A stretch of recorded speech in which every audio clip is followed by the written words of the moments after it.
Hi, John. How are you this week? Elliot, hi Elliot. Good. Obviously, we are recording this earlier in the week than typical because we have the AML Partnership Forum that starts on Wednesday. We're very excited about that. You've done a tremendous amount of work in helping us coordinate, organize, and we've been able to get through our steering committee some wonderful presenters and participants. So definitely looking forward to the second annual forum, but we wanted to make sure that we got a chance to flag an issue or two before the week got away from us. And there's a lot going on. One of the things related to Russia, which certainly has been ratcheted up after the Ukraine attacks, but sanctions. And so there was a couple things in the sanction space I know we wanted to highlight. One was the Undersecretary of Treasury for Terrorism and Financial Intelligence, Brian Nelson, had just returned from Europe on a whole host of meetings and themes that he covered. And Treasury will do these, what they call readouts, which they published the other day. And this is a summary of a number of the things that were discussed and the coverage. So I assume you saw that. I did, and it was a very active trip. The entire focus of it really was, as it says in the readout, continue close coordination with partners and allies on countering Russian sanctions evasion and limiting Russia's ability to obtain materials for its war against Ukraine. So you and I have talked a little bit about sanctions evasion in the past, and we've certainly, AML Right Source has done a lot about the sanctions programs that were put in place immediately after the invasion. But this is an interesting topic, and the other thing we're going to talk about focuses on the effectiveness of the sanctions. But they were talking about topologies and red flags and looking to figure out how to plug some of the holes that evaders are using. There were meetings in Germany and Italy, Austria, and Switzerland. What were some of the specific conversations that they had, John? The typologies, and we've mentioned these before, they restated a number of them, but particularly unusual or atypical payment terms and methods, large cash payments routing through third countries that are otherwise not involved in the transactions. So some of those things are well known to our compliance community, but may not be so much to the business side. Also, redirection of goods to third countries that have limited restrictions or re-exports to Russia. That's what we're going to reference in a few minutes. In the Swiss meeting, I thought it was interesting that they met or they attended roundtables with the Swiss Bankers Association. And obviously, as we know, the historic knock on Switzerland is in the banking space is well known. And the fact that the conversation was to hear various perspectives on, as you mentioned, sanctions evasion and the vulnerability of illicit finance was pretty important. So I think the fact that the Swiss bankers stepped up and was part of that discussion is important. They also met with Liechtenstein, their prime minister there, and talked about their progress in improving their AML framework, which is something that FATF always looks at. So I think the other part of it is Nelson made the case in various places that, with the banks specifically, about the state of their exposure to Russia. What are the plans to manage these sanctions? And again, how to look for sanction evasion activities. Again, a lot of really good examples of collaboration. We'll have to see how it works in real time, as they say.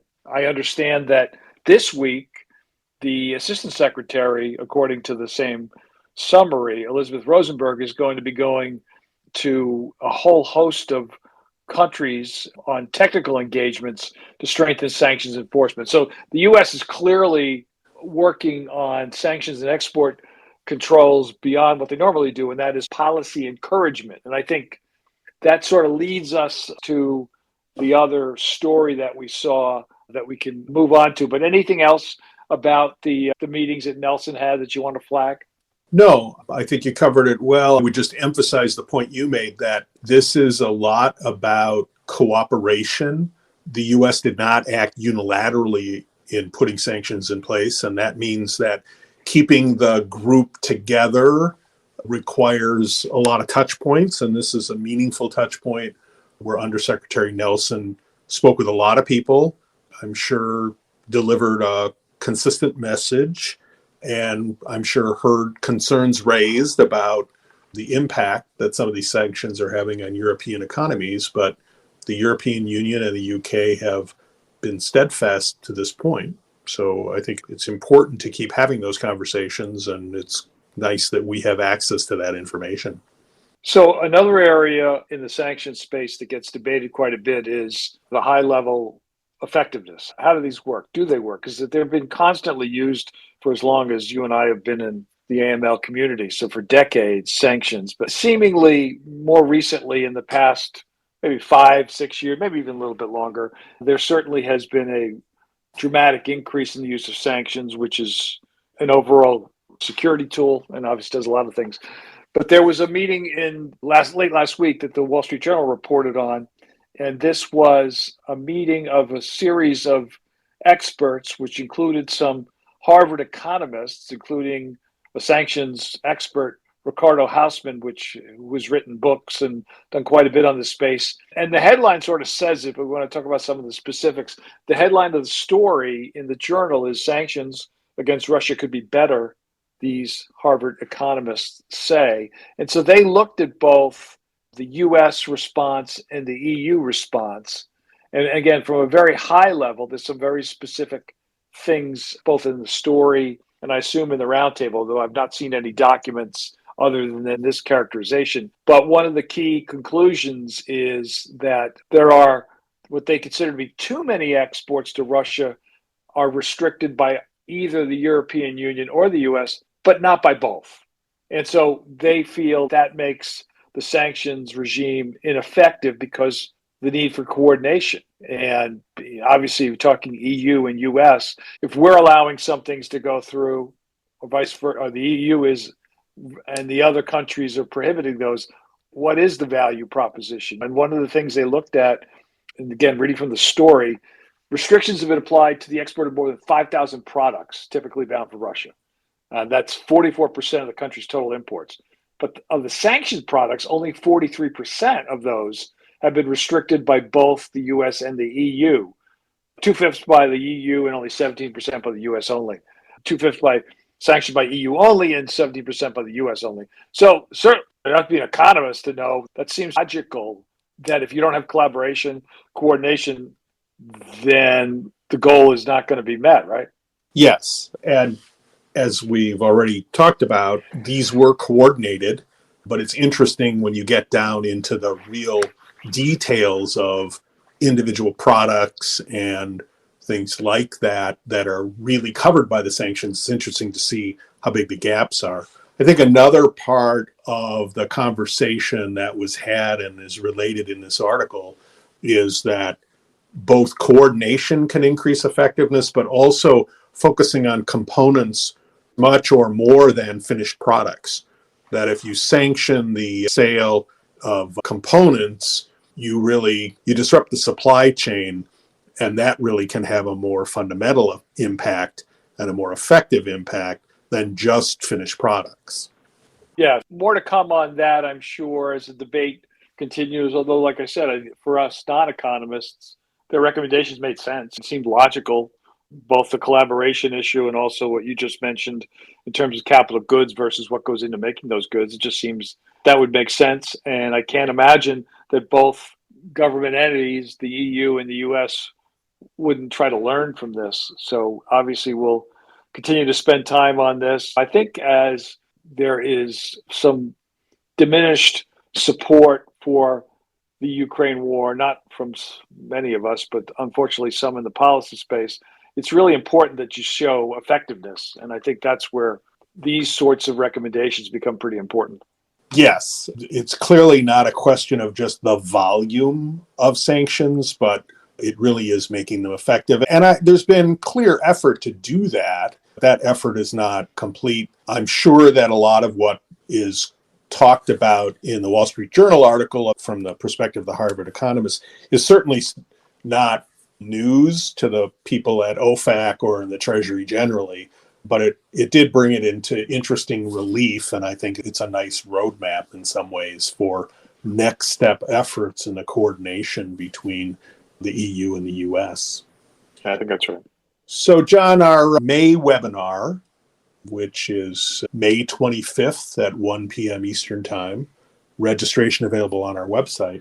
John, tell us a little bit about that, because I know you're managing that with some really great speakers. We're doing two things. We're focusing on the broad topic of private-public partnership, but we're using a specific example. We'll cover more than just the one example, but there's a really excellent example that Don Fort, our advisory board member and former IRS CI chief, had flagged for us, because under his watch, when he was the chief, the IRS, working with 4 other countries, came up with what they call the J5, and the J5 countries working together on issues like tax evasion and financial crime. And so it's a good example of partnership within the public sector. So we're going to walk through that. And then Mary Lou Jimenez, who is also a member of our advisory board, former chief compliance officer at Banco Popular, now runs her own compliance firm, has done a lot of work with public sector partners, both in Puerto Rico and globally.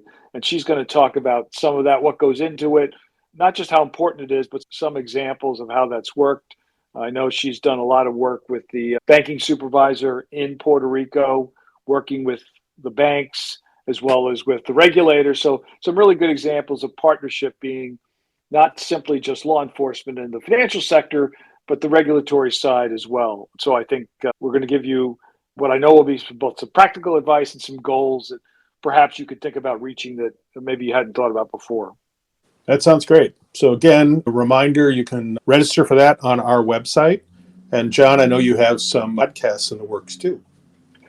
Yes, able to sit down with our friend now who's done a few with us, Liz Vaccaro, who's a lawyer with Antiquities Coalition. And we went into a deeper dive than you and I did, Elliot, on the recent art study for 2022 that the Art Basel Committee, in conjunction with the UBS, published. So Liz has some interesting takes on that. And then later on this week, and we'll post it in a few weeks, going to have a video cast with Interaction. Interaction is a group that works on de-risking issues, particularly as it impacts, specifically how it impacts humanitarian groups. The conversation is going to be both around that challenge, but also some positives, and that is OFAC has recently adjusted their licensing processes. That Interaction is very complimentary about the goal, and they believe that plus passage of the UN Security Council Resolution 2664, which is the humanitarian exemption to its asset freeze measures that are imposed by sanctions regimes, is something else that they believe will help the community that they serve. So we're looking forward to that conversation. Pretty important. De-risking continues to challenge all of us, but it's always good when there's some positives you can point to, and maybe it's a model for other aspects of trying to open up financial access to entities that certainly need it, particularly in this day and age. That sounds good. We're looking forward to that. John, I'm going to see you tomorrow, but we'll have an exciting week in Washington, and we'll be back with our listeners next week as well. Take care, Elliot. Safe travels. All right. See you soon. Bye-bye. Bye.